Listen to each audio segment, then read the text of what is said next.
Boa noite, sou o irmão Cláudio. Shalom a todos. Hoje, 17 de setembro de 2025, vamos fazer mais um estudo da Palavra do Senhor, com o tema Filhos do Altíssimo, vencendo os vícios e os jogos. Antes de iniciar, vamos fazer nossa oração. Deus é bom demais para agradecer mais um dia que Ele nos guardou, nos livrou, nos deu provisão, proteção, e se manteve presente ao longo do dia, nos guardando de toda sorte de mal. Oremos. Pai amado, soberano, estamos diante da Tua presença como filhos amados do Senhor. Sabemos que o inimigo muitas vezes tenta nos prender em vícios e distrações, como os jogos e prazeres passageiros deste mundo, mas cremos que em Cristo Jesus temos vitória, liberdade e vida abundante. Abre os nossos corações para compreender a Tua palavra e fortalecer-nos para viver em santidade, sendo guiados pelo Espírito Santo, em nome de Jesus. Amém. O tema de hoje é os Filhos do Altíssimo. Vamos falar sobre os vícios, os jogos, os dias atuais. Então, vamos iniciar aqui. Os vícios, inclusive os morais, eles destroem vidas e famílias. Eles também prejudicam lares cristãos. É importante ressaltar, hoje em dia, muitos adolescentes ficam no celular, jogando, muito focado, preso, ali, viciado nos jogos, e a vida passando. Aquele relacionamento com a família, até mesmo na escola, assistir aula, ficam presos lá no celular jogando e perde o foco. A palavra de Deus diz que tem tempo para tudo. Então, quando você não administra bem o seu tempo, algum momento, algum tempo vai ficar faltando algum setor da vida. Então é importante saber dosar, conforme a palavra de Deus nos ensina. Então Deus é tremendo em sabedoria. Então, na época que vivemos, há muita onda de liberalismo que não vê pecado em quase nada, e favorece práticas perigosas que podem levar à destruição espiritual disfarçadas de coisas que não têm nada a ver. O verdadeiro Filho do Altíssimo não se deixa levar por esta degeneração do mundo. O crente, ele precisa saber que tais coisas vêm do príncipe deste mundo. E o príncipe deste mundo é o diabo. Então, nós temos que ter muita sabedoria no nosso dia a dia. Outras questões bastante atual, também é a questão do alcoolismo. O que a Bíblia veio falar sobre esse tema? É doença ou é pecado?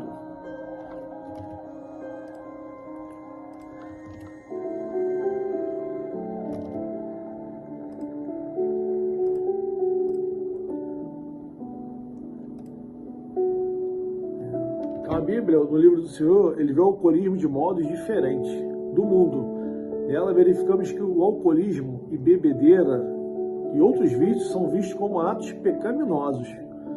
Em Isaías 28, versículo 1, está escrito assim: ai da soberba coroa dos bêbados de Efraim, e da flor caduca da sua glória, formosura que está sobre a parte alta do fertilicíssimo vale dos vencidos do vinho. Está aqui na palavra do Senhor, na Bíblia Sagrada. Então vemos que a condenação de Efraim e Israel pela soberba de seus embriagados. No mesmo capítulo vemos que até o sacerdote e o profeta erram por causa da bebida forte. São absorvidos do vinho. Está escrito lá em Isaías 28, versículo 7, está escrito assim: mas também estes cambaleiam por causa do vinho, e não pode ter-se em pé por causa da bebida forte. O sacerdote e o profeta cambaleiam por causa da bebida forte, são vencidos pelo vinho. Não podem ter-se em pé por causa da bebida forte. Erram na visão, tropeçam no juízo. Então aqui diz que quando a pessoa está embriagada, ela comete muitas coisas que está fora de si, não está no seu pleno juízo. E depois, quando vem a sobriedade ali, o efeito daquela bebida passa, a pessoa cai em si, às vezes vê a besteira que fez, que falou, que proferiu, e aí se arrepende. Então, a primeira embriaguez foi experimentada por Noé, logo após o dilúvio, né, e causou um grande mal ali à sua família, resultando em maldição para o seu filho. Né? Vamos lá em Gênesis 9, 21 ao 25, está escrito assim: bebendo do vinho, embriagou-se e pôs nu dentro da sua tenda. Cã, pai de Canaã, vendo a nudez do pai, fê-lo saber fora a seus 2 irmãos. Então, Cã viu o pai nu, devido à embriaguez, né?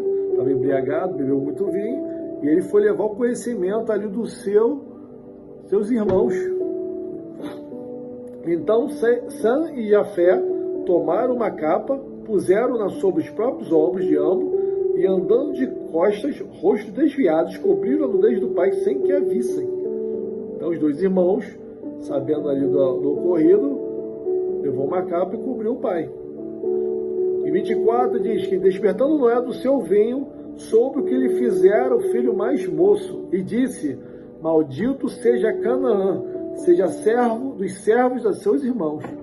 Então, Noé, o pai, amaldiçoou, né, o filho, porque para ser servo dos servos dos seus irmãos, devido ali a contenda que ele trouxe ali naquele ambiente, né, que foi gerada pela bebida.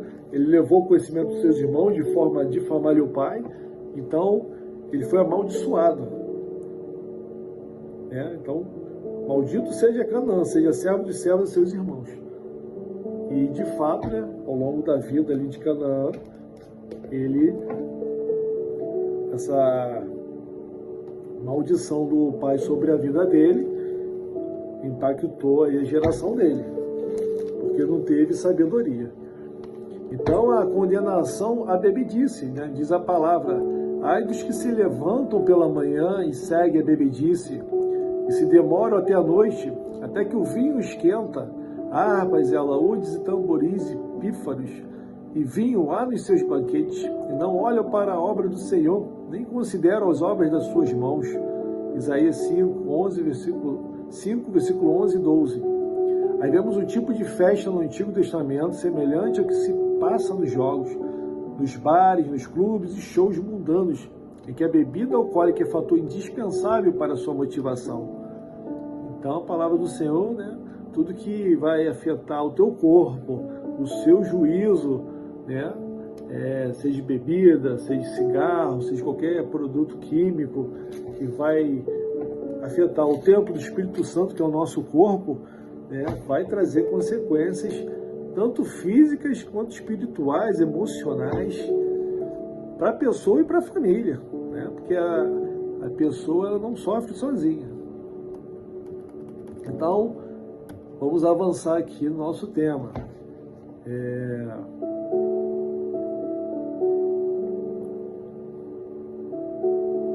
Então, o sofrimento dos viciados, o que diz aqui o estudo?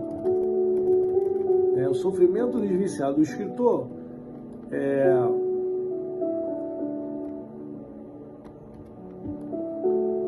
de Provérbios anotou que os viciados são vítimas de sofrimento, pesares, violência, queixas, adultério, prostituição, linguagem perversa, desequilíbrio mental, delírio, cãibras, vômito, derrame, hipertensão, que são apenas algumas das danosas consequências do alcoolismo. Podemos ver na palavra de Deus, lá em Provérbios 29, versículo 30, 33 ao 35, vem detalhando toda essa situação.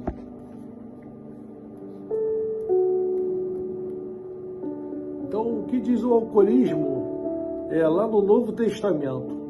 Então, advertindo sobre sua vinda, Jesus proferiu uma parábola sobre vigilância, condenou o servo infiel, comedor, espancador e beberrão, dizendo que a sua parte seria com os infiéis. Lucas 12, versículo 45 e 46. A palavra do Senhor está escrito, né? Então vamos avançando aqui. O posicionamento dos filhos do Altíssimo, né? Do Filho do nosso Deus. O que diz a palavra do Senhor aqui? É condenação ao vício. Se o vício ali, ele não vai trazer coisas que vai agregar à tua vida, né? Segundo as Escrituras, ele não tem outra alternativa a não ser reprovar de modo claro e direto o uso de bebidas alcoólicas. Grande parte dos acidentes de trânsito são provocados por motoristas alcoolizados. Cerca de 80% das agressões têm na bebida sua motivação. A ausência ao trabalho por causa do vício causa enormes prejuízos. Então é o dano, né, as consequências que o vício da bebida traz, né, na vida do ser humano, da família. Então o vinho que Jesus bebeu, né? Tem pessoas que falam, pô, mas Jesus bebeu um vinhozinho, eu não posso beber não? Pô, só um talherzinho, um dedinho, pô, Jesus bebeu, eu não posso beber? Então vamos ver o que a palavra do Senhor fala aqui, né? Em Jó 2, 1, versículo 11, vem esclarecendo, né, a questão do vinho que o Senhor bebeu. Então, Jesus transformou água em vinho numa respeitável festa de casamento. Há quem usa esse texto para dizer que não há nada errado em se beber vinho. Vamos beber um vinhozinho. Sim, mas o vinho que Jesus faz do vinho embriagante para as demais bebidas alcoólicas pode ser apenas um passo, né? Então, assim, é melhor não tomar o primeiro gole. Na Santa Ceia, em Mateus 26, 29, Jesus não tomou vinho embriagante. O texto original ele tomou do fruto da vide, indicando tratar-se do suco fresco da uva. Se fosse vinho fermentado, a palavra seria oinos, seria outra especificação no grego. Então, no grego lá, o vinho fruto da vide é genematos tesapelou. Seria outro nome se fosse o vinho com um poder embriagante. Então, o vinho que Jesus bebeu era um suco de uva. Então, muitas pessoas não, né, se aprofundam no estudo aí e quer usar essa palavra para, né, beber, tomar ali um vinhozinho, tomar cervejinha, cachaçinha. Então, está aqui, pessoal, o esclarecimento. Então, indicando tratar-se do suco fresco da uva, né? Anotemos o que diz a Bíblia: não olhes para o vinho quando se mostra vermelho, quando resplandece no copo e se escoa suavemente. Está lá em Provérbios 23, versículo 31. Vamos avançando aqui, né? Estamos já mais da metade aqui do nosso estudo aqui sobre os vícios, né? Então, nenhuma concessão, né? Os filhos do Altíssimo, né? Os filhos do nosso Senhor Jesus, ele não tem concessão, né? Se ele quer uma vida diferenciada, ele tem que cortar vinho, cerveja, champanhe, qualquer outra bebida considerada leve, tendo em vista os males físicos, sociais, morais e espirituais que envolve tal prática. Lembremos que o reino de Deus não é comida nem bebida, mas justiça e paz e alegria no Espírito Santo. Onde está isso? Romanos 14, 17. Pô, a gente falou da bebida, vício, né? Será que o fumo é vício? O fumo degrada ali o templo do Espírito Santo? Então o fumo é vício também, né, pessoal? Então vamos avançar aqui, ó. O fumo é uma droga? No cigarro existem inúmeras substâncias prejudiciais ao organismo humano. Metais tóxicos, como cádmio, manganês, cromo, zinco, ao lado do alcatrão e da nicotina, acabam matando os viciados. Então, o fumo, o cigarro, ele tem alto teor de química ali, formol, que é utilizado para conservar, né, cadáveres. Então, o pessoal fuma, acha que é legal ali, está tirando onda, na verdade está se autodestruindo, né? E está destruindo o templo do Espírito Santo, que é o nosso corpo. Então, mata mais do que muitas guerras do cigarro. A cada 10 minutos morre um brasileiro de câncer no pulmão, de efizema pulmonar ou de doença cardiovascular por causa do fumo. A Cada ano estima-se que morrem mais de 100 mil pessoas no Brasil por causa desse vício, que é um suicídio lento. Mais de 2 milhões e 500 mil pessoas morrem por ano no mundo, vitimadas pela epidemia do cigarro. A Bíblia tem razão quando afirma: mas os homens maus e enganadores irão de mal a pior, enganando e sendo enganados. Está lá em 2 Timóteo 3, versículo 13. Posicionamento do cristão quanto a essa prática. Como devo proceder? Então, o vício é pecado. Isso tem que estar bem claro, né, na nossa cabeça, que fumar é um vício. Logo, o fumante não tem como escapar, está pecando. O fumo destrói o corpo, que é templo do Espírito Santo. 1 Coríntios 3, versículo 17. Teu corpo é templo do Espírito Santo. Se você está fumando, está bebendo, está usando droga, você está destruindo o templo do Espírito Santo. Né? Então você tem que se arrepender, pedir perdão a Deus, mudar as atitudes e seguir uma nova vida. Quanto à vida, a esperança. Por mais difícil a situação seja, o Papai do Céu está no controle. Nós nunca estamos sozinhos. Ele está com você, está guardando e vai te dar força para se livrar do vício, seja lá qual for. Seja o vício da droga, da bebida, do vício no jogo. Deus é tremendo e poderoso. Fez, faz e fará milagres na sua vida, na família. Então vamos avançando aqui. Esse é o posicionamento do cristão. Graças a Deus, são inúmeros os casos de pessoas que aceitam a Cristo e ficam libertas do vício do fumo. Na conversão do pecador efetuada por Jesus, os vícios, como coisas da velha vida, ficam para trás. Então tem a passagem em 2 Coríntios 5,17, que proclama essa verdade aí. Vamos lá, pessoal, avançando aqui. Os cristãos, né, e as drogas, né? Como filho do Altíssimo e as drogas. O que são as drogas? As drogas são agentes utilizados pelo diabo para a destruição de vidas. O diabo, o papel dele, o trabalho dele é matar, roubar e destruir. É matar, roubar e destruir vidas. Esse é o papel que ele faz com excelência. Principalmente de adolescentes e jovens. Né?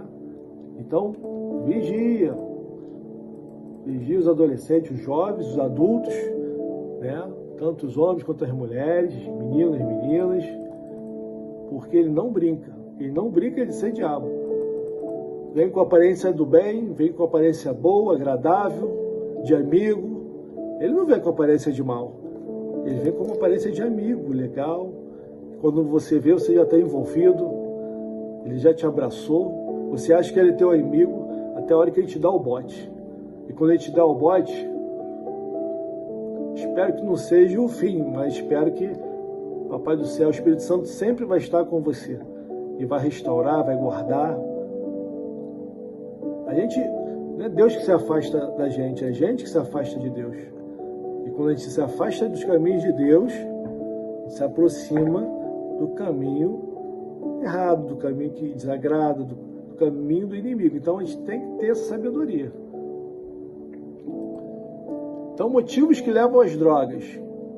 Além da ação demoníaca velada, concorre para isso a curiosidade, imitação do grupo. Estou lá com os meus amiguinhos, vamos fumar, tá todo mundo fumando, vamos beber cervejinha. Se você é careta, você é bobão.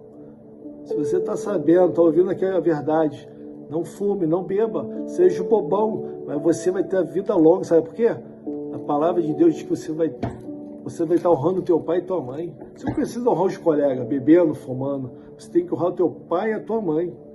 Porque na palavra de Deus diz que você vai ter vida longa aqui na terra. Então ele